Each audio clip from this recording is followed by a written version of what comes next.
Welcome everyone. सो आज का हमारा टॉपिक है पॉलिनोमियल। पॉलिनोमियल के बारे में हम कुछ पॉइंट्स जानेंगे। जैसे कि फर्स्ट पॉइंट आपका है कि पॉलिनोमियल एक सीरीज होती है जो वेरिएबल नंबर की पावर को इंक्रीजिंग मेथड को रिप्रेजेंट करता है। ठीक है। देन आफ्टर आपका सेकंड पॉइंट आता है कि पॉलिनोमियल के टाइप्स के बारे में। तो आपको बता दें पॉलिनोमियल के टाइप्स के बारे में हम अगर बात करेंगे तो पॉलिनोमियल को टू बेसिस पे कैटेगराइज किया जाता है। पहला टर्म के बेसिस पे और दूसरा डिग्री के बेसिस पे। ये आपका टाइप्स ऑफ पॉलिनोमियल के बारे में हम बता रहे हैं। और अगर पॉलिनोमियल की बात करें तो ये आपके चैप्टर जो है आपके 9th क्लास और 10th class both of class के लिए इम्पॉर्टेंट है। इसी चैप्टर को आपको 6th to 8th में अलजेब्रिक एक्सप्रेशंस के नाम से पढ़ाया जाता है, जिसमें आपको डिफरेंट टाइप्स ऑफ पॉलिनोमियल के बारे में बताया जाता है कि जीरोज, मोनोनोमियल और बायोनोमियल, ये सब आपको 6 to 8 में भी बता दिया जाता है। तो अकॉर्डिंग टू टर्म्स के बेसिस पे एक जीरो पॉलिनोमियल होता है फर्स्ट, जिसमें कांस्टेंट को हम जीरो पॉलिनोमियल कहते हैं। मोनोनोमियल पॉलिनोमियल का मतलब होता है कि जिसमें वन टर्म्स से रिप्रेजेंट किया जाए। बायोनोमियल पॉलिनोमियल का मतलब टू टर्म्स से रिप्रेजेंट किया जाता है। ये टर्म्स का मतलब होता है कि जहाँ पर प्लस या माइनस का साइन होता है वहाँ पर टर्म्स डिफाइंड होने लगते हैं। मतलब मान लीजिए ना, अगर हम लेते हैं क्वेश्चंस कोई भी, तो ये टू टर्म्स को डिफाइन करता है। इट मीन्स ये बायोनोमियल हो गया। जहाँ पर आपके थ्री टर्म्स होंगे उसे ट्राइनोमियल कहते हैं। डिग्री ऑफ पॉलिनोमियल की बात करेंगे तो डिग्री ऑफ पॉलिनोमियल में लिनियर, क्वाड्रेटिक एंड क्यूबिक, जहाँ पर जो इक्वेशंस या पॉलिनोमियल आपको स्टेटमेंट दिया जाएगा उसमें मैक्सिमम कोई भी जो वेरिएबल आपको यूज़ किया जा रहा है उसमें मैक्सिमम पावर 1 होगी। क्वाड्रेटिक में मैक्सिमम पावर 2 होती है और क्यूबिक में मैक्सिमम पावर 3। इसी बेसिस पे एग्जाम्पल लेते हैं।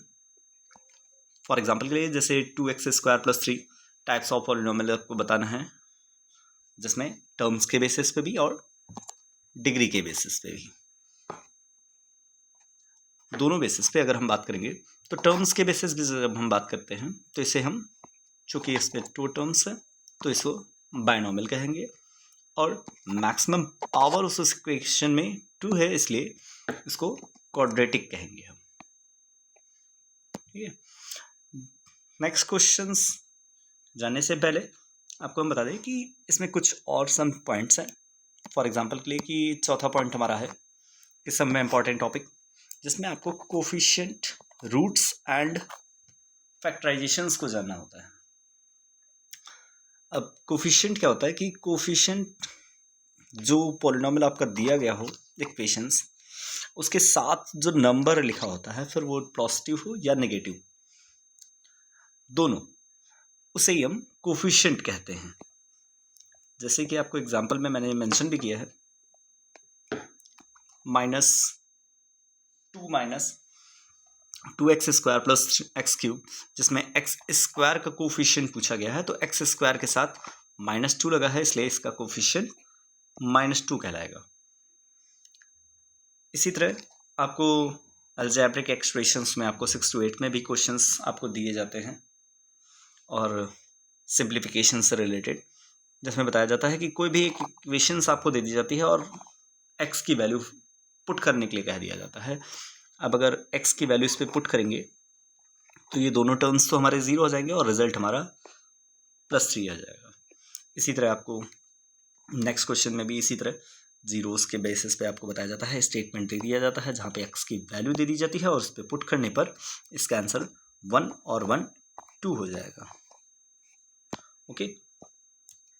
नेक्स्ट आपका टॉपिक है, उसके बाद आपको सिंप्लीफिकेशंस बेसिकली करना होता है कि सिंप्लीफिकेशन आना चाहिए आपको। देखिए कोफिशिएंट को अलग तरीके से रिप्रेजेंट करने के लिए मैंने एक एक्स्ट्रा टॉपिक के रूप में रखा है कि कोफिशिएंट होता क्या है। जैसे मान लीजिए कोई क्यूबिक पॉलिनोमियल आपको दिया गया है, उसमें x³ का जो कोफिशिएंट रहेगा वो a, x² का b और x का सी होगा। फॉर एग्जांपल के लिए अब ये ए बी सी डी आप अपने हिसाब से चेंज होते रहते हैं। मान लीजिए अगर वो क्वाड्रेटिक इक्वेशंस हुआ तो वहाँ पर बी की जगह पे ए हो जाएगा, डजेंट मैटर। ये एक वेरिएबल नंबर है जो आप इमेजिनरी नंबर होते हैं, इनको आप रिप्रेजेंट करने के लिए हम इजीली रख लेते हैं अल्फ़ाबेटिकल, और नंबर से भी रिप्रेजेंट कर सकते हैं। उसके बाद नेक्स्ट टॉपिक आपका आता है 6 point, relation between zeros and coefficient. अब जीरोज क्या होते हैं, उन्हें ही हम रूट्स भी कहते हैं। जो जीरोज होते हैं उन्हें हम रूट्स भी कहते हैं, जो उसके जीरो को पुटअप करने पर वैल्यू को पुट करते हैं, वेरीफाई कराते हैं। इट मीन्स अगर हम और इसके कोफिशिएंट के साथ रिलेशंस की बात करें हम उस इक्वेशन से, तो जैसे कि लिनियर इक्वेशंस की बात करते हैं तो आपका इस तरीके से रिप्रेजेंट किया जाता है ax प्लस बी, जिसमें एक रूट होगा अल्फ़ा। जितनी पावर का इक्वेशन होगी उतने ही उसके रूट्स होंगे। तो लिनियर है इसलिए इसका मान x की वैल्यू जो निकलेगी वो एक ही निकलेगी, तो इसका मान हो जाएगा -b/a। ठीक है। इसी तरह अगर क्यूबिक आपका क्वाड्रेटिक अगर पॉलिनोमियल है तो उसका अल्फ़ा और बीटा दो रूट्स हो जाएंगे, और इसका प्लस का और मल्टीपल का आंसर होता है -b/a और c/a। इसी के बेसिस पे एक एग्जांपल देखते हैं। इसमें आपको लिखाया गया है कि आपको वेरीफाई करना है और जीरोस फाइंड आउट करने हैं, सम एंड कोफिशिएंट के बेसिस पे रिलेशंस आपको भी बताना है। तो एक इक्वेशन दे दी गई है जिसमें प्लस का बेसिस पे ये आपको रिप्रेजेंट कर दिया जाता है। बच्चे ज़्यादातर इसमें गलतियां बहुत करते हैं, ये प्लस और माइनस में कन्फ्यूजन में। तो ये फॉर्मूले का माइनस है और ये नंबर का माइनस है, इसको आप थोड़ा सा ध्यान रखिएगा क्योंकि इसमें मिस्टेक्स ज़्यादातर बच्चों की होती हैं। और मल्टीपल में भी same alpha into beta equal to c/a, और वैल्यू पुट करने के बाद हमारा आंसर मिल जाता है। नेक्स्ट पॉइंट इसी का सब पार्ट है क्यूबिक पॉलिनोमियल। क्यूबिक पॉलिनोमियल में भी ऐसे ही अल्फ़ा, बीटा और गामा तीन रूट्स होते हैं, जिसमें तीनों का सम का फॉर्मूला -b/a। एक एक करके अगर हम लेते हैं alpha beta, beta alpha, gamma alpha, तो c/a, और तीनों को अगर मल्टीपल लेते हैं तो d/a। ये समझने के लिए अगर आप समझ सकते हैं तो अगर जिस भी x की वैल्यू निकालते हैं, जो भी इक्वेशंस हो, चाहे क्वाड्रेटिक हो या क्यूबिक हो, उसके बाद वाला term maximum power less than के बेसिस पे रिप्रेजेंट कर देते हैं, देन आफ्टर बाद वाला टर्म और अपॉन में उस नंबर का टर्म, और ये माइनस से स्टार्ट होता है, माइनस प्लस फिर माइनस, इसीलिए देखिए माइनस प्लस और फिर माइनस। ये एक टेक्निक है आप समझने के लिए, ताकि अल्फ़ा, बीटा और गामा की वैल्यूज़ हम कैसे फाइंड आउट कर सकते हैं। इसी के बेसिस पे आपको कई सारे क्वेश्चंस आपको प्रोवाइड होंगे, जैसे कि 1/अल्फ़ा प्लस 1/बीटा की वैल्यू क्या होगी। आपको सिंप्लीफिकेशन मेथड से आपको इस फॉर्मेशंस में आपको कन्वर्ट करना पड़ेगा। फॉर एग्जांपल के लिए आप देख सकते हैं, एक इसी से बेसिस पे हमने एक पॉइंट रखा है कि 6 इक्वेशन ऑफ रूट्स। अब ये इक्वेशन ऑफ रूट्स के बेसिस पे हम क्वाड्रेटिक जो कि इम्पॉर्टेंट सबसे ज़्यादा होती है इक्वेशंस या पॉलिनोमियल की भी बात करें, तो ये क्वाड्रेटिक के हैं, दो फैक्टर हैं। अब इस फैक्टर को हम रिप्रेजेंट करते हैं इक्वेशंस में, वो इन चार तरीके से कि अगर आपको रूट्स पता है, उन x की वैल्यूज़ पता है, तो आप जनरल इक्वेशंस में भी रख सकते हैं। बाकी ये तीन याद करने की इतनी ज़रूरत नहीं है कि आप पॉजिटिव में ही रख देते हैं तो नेगेटिव रिजल्ट आपका शो हो जाएगा, क्योंकि आपकी अल्फ़ा और बीटा की वैल्यू जैसे भी दी हो, माइनस में दी हो तो माइनस में, प्लस में दी हो तो प्लस में। बाकी अगर कई क्वेश्चंस में आपको अल्फ़ा प्लस बीटा या अल्फ़ा माइनस बीटा की वैल्यू दी गई होती है, तो इक्वेशंस आप फाइंड आउट कर सकते हैं कि इक्वेशंस क्या होंगी। इसी के बेसिस पे क्वाड्रेटिक पॉलिनोमियल का ईच ऑफ द फॉलोइंग, जिसमें आपको जीरोस दे दिया गया है, जिसमें सम और प्रोडक्ट, सम ये और प्रोडक्ट जो है आपका -1 है। तो अब जनरल इक्वेशंस हमने रखी, जहाँ पर सम क्या हुआ, ये हुआ, और product alpha into beta is equal to -1। अब ये अगर आप इस पर रख देते हैं तो आपको जनरल इक्वेशंस आपको मिल जाएगी कि इक्वेशंस क्या होंगी, जो आपकी क्वाड्रेटिक पॉलिनोमियल का इक्वेशंस कहलाएगी जो, या पॉलिनोमियल कहलाएगी। इक्वेशंस और पॉलिनोमियल में सिंपल डिफरेंस सिर्फ इक्वल टू का होता है। अगर किसी भी इक्वेशंस के बाद हम अगर इक्वल टू लगा के 0 लिख देते हैं या कोई भी नंबर लिख देते हैं, इक्वल टू अगर रिप्रेजेंट कर देते हैं तो वो इक्वेशंस के फॉर्मेशन में कन्वर्ट हो जाती है। और अगर जनरल फॉर्मेशन में ऐसे ही सिंपल लेकर लिखते हैं तो ये पॉलिनोमियल कहलाता है। अगर बराबर में 0 या इज इक्वल टू d लिखते हैं तो वो एक इक्वेशंस के रूप में रिप्रेजेंट हो जाती है। नेक्स्ट आपका इसी बेसिस पे टॉपिक है फैक्टराइजेशन, जो बहुत इंपॉर्टेंट है। इसमें आपको बताया जाता है कि टाइप्स ऑफ फैक्टराइजेशंस के बेसिस पे 4 टाइप से कैटेगराइज किया है मैंने। पहला कॉमन मेथड, जिसमें आप कोई भी नंबर आपको दिया गया था जिसमें मैक्सिमम से मैक्सिमम कॉमन ले सकते हैं।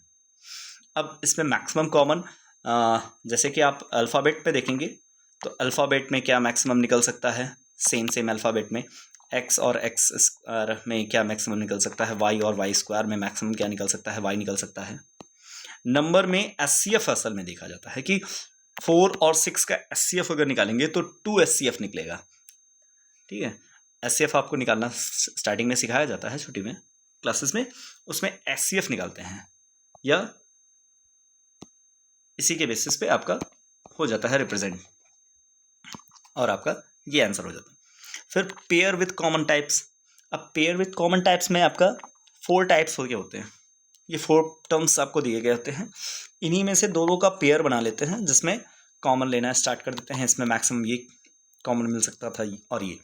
अब इस जो ब्रैकेट वाला है इसको हम प्रॉपर एक नंबर मान लेते हैं, क्योंकि प्रोडक्ट के फॉर्मेशंस में मतलब 1 और ये ब्रैकेट के साथ मल्टीपल का रिलेशन है, यानी कि एक साथ नंबर है, तो इसको पूरा नंबर मानते हुए और इस अलग नंबर को एक साथ कॉमन ले लिया और इसको और इसको। अब यहाँ पे जब ये गायब हो गया तो इस पूरे टर्म से तो x बचता है और यहाँ -1 बचता है, जिससे इसका फैक्टराइजेशन हो जाता है। फिर आइडेंटिटीज़ बेसिस पे आपके क्वेश्चंस होते हैं जिसमें आपकी आइडेंटिटीज़ लगती हैं, और कई ऐसे क्वेश्चंस होते हैं जो आइडेंटिटीज़ के साथ साथ वो मिडिल टर्म से भी आप उसको सॉल्व कर सकते हैं। कई ऐसे आइडेंटिटीज़ हैं जिसमें आपको क्वेश्चंस में आपको आइडेंटिटीज़ के साथ साथ मिडिल टर्म का स्प्लिट भी मेथड आपको देखने को मिल सकता है। आइडेंटिटीज़ का इस्तेमाल करना चाहें तो आइडेंटिटीज़ या मिडिल टर्म से भी आप कर सकते हैं। जैसे कि अब इस क्वेश्चन में अगर देखेंगे तो ये x अगर ये चाहे तो प्लस का हो या माइनस का हो, बस फ़र्क क्या होगा कि x -3 का होल स्क्वायर हो सकता है या प्लस का होल स्क्वायर, जिसमें a square plus b square plus या -2ab होता है। उसी बेसिस पे अगर मिडिल टर्म की बात करेंगे तो फर्स्ट और लास्ट का टर्म का जो मल्टीपल होता है, बीच के टर्म्स को हम 2 पार्ट्स में जब डिवाइड करते हैं 2x प्लस x के बेसिस पे, या तो उसमें भी क्या होता है कि इन दोनों का प्रोडक्ट सेम होता है as compare to this. Okay, इसी आधार पर हम समझते हैं कि मिडिल टर्म के स्प्लिट क्या होता है कि मिडिल टर्म में हम 2 पार्ट्स में डिवाइड करते हैं, जिसमें x+2 और x+1 करके आंसर आ जाता है आपका। बेसिकली जब हम इसका मिडिल टर्म का स्प्लिट कर देते हैं फिर वही पेयर विथ कॉमन मेथड का सिस्टम हो जाता है, क्योंकि 4 पार्ट्स आपको मिल गए और 4 पार्ट्स का मिलना उसमें हम पेयर ले लेंगे और कॉमन कर देंगे।